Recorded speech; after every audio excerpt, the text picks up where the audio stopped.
And we're back, guys. I'm your host, Good Energy. Welcome to Tennis in a Minute, the hardest working man in the tennis business. Thank you for clicking on the video. But we have a match that is in progress and it is starting to get juicy. Vamos! Paula Badosa taking on Emma Navarro. As always, my coverage is brought to you via the doctrine of fair use, the fair dealing, and the digital Millennium Mac. I'm a huge fan of the Berlin tournaments, actually, a lot of the German tournaments. I just love the way they schedule. What do you guys think? They give the players enough time to rest and recover. For example, Coco Gauff is in this tournament. She doesn't play until tomorrow. That's enough time to enjoy her French Open win.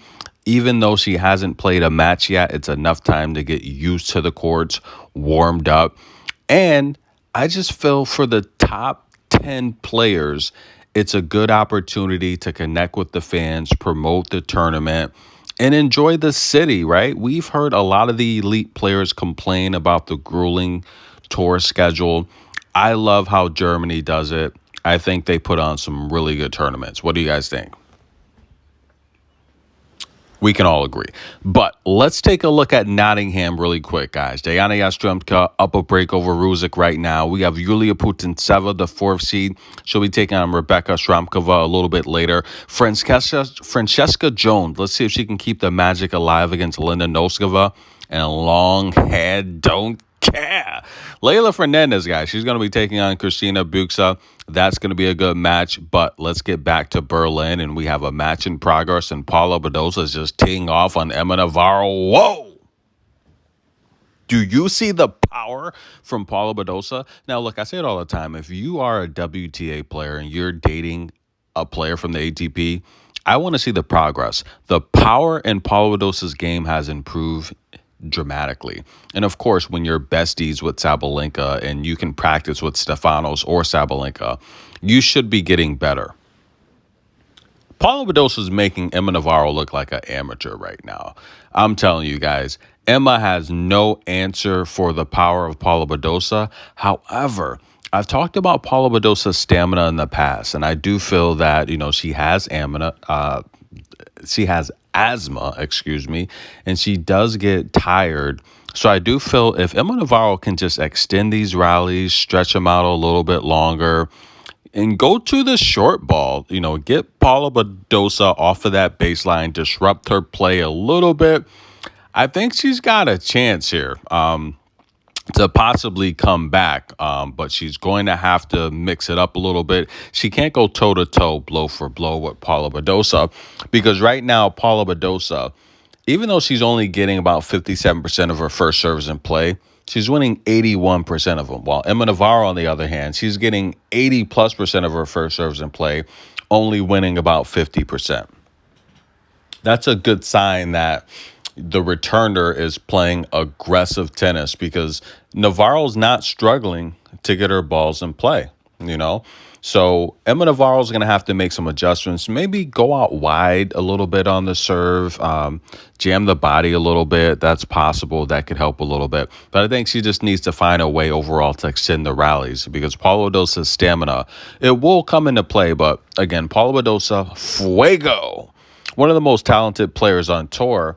She's a left-handed player, but plays righty. Very talented, and she can beat you from both sides of the racket, definitely, for sure. Coco Gauff, she'll be playing tomorrow. She'll be taking on Wang. And looks like Emma Navarro here starting to make a move here. She was down the double break. Looks like she's attempting to get some of those back. So we're going to see if she can hold on there and possibly extend this first set. So it's getting a little good. The fifth service game, though, was a 16, or should I say it was a 16? No, maybe 12 minutes. It was a 12-minute service game, the fifth service game in the first set.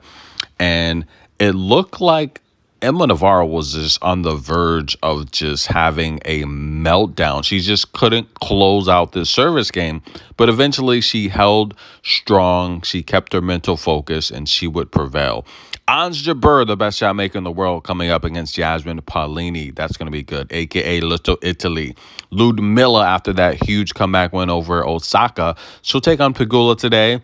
Long hair don't care. Layla Fernandez in the building, ladies and gentlemen. Sorry, that's Nottingham. We have Arena Sabalenka hits hard. She's taking on Rebecca Masarova. That's going to be a good match. Layla Fernandez, she's actually in Nottingham. She's going to take on Christina Buxa, so that's going to be a good match. But tennis in a minute. Stay tuned. More tennis coverage. We're going to see if Emma Navarro can hold on, but she's going to have to make some adjustments because Paula Badosa looks just too strong right now. I'm telling you guys. Paula Badosa looks good.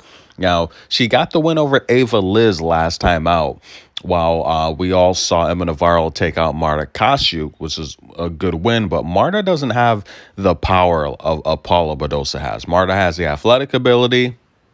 She plays good coming vertical, but she doesn't have that baseline power that Paula Badosa has. And we're seeing, even though Emma Navarro did defeat Paula Badosa last time they faced each other, but again, different surface, right? As if we're taking a look at grass, a faster surface, you're going to have to find ways to slow your player down. At the U.S. Open last year, Emma Navarro did defeat Paula Badosa, but I felt Paula Badosa probably wasn't at her best as well. They did play on clay as well last year in Rome, where Paula Badosa won that in 3 sets. I don't think Emma Navarro's beating Paula Badosa on clay. But can she make a move here in the first set? We'll see. She's going to have to make some changes, though.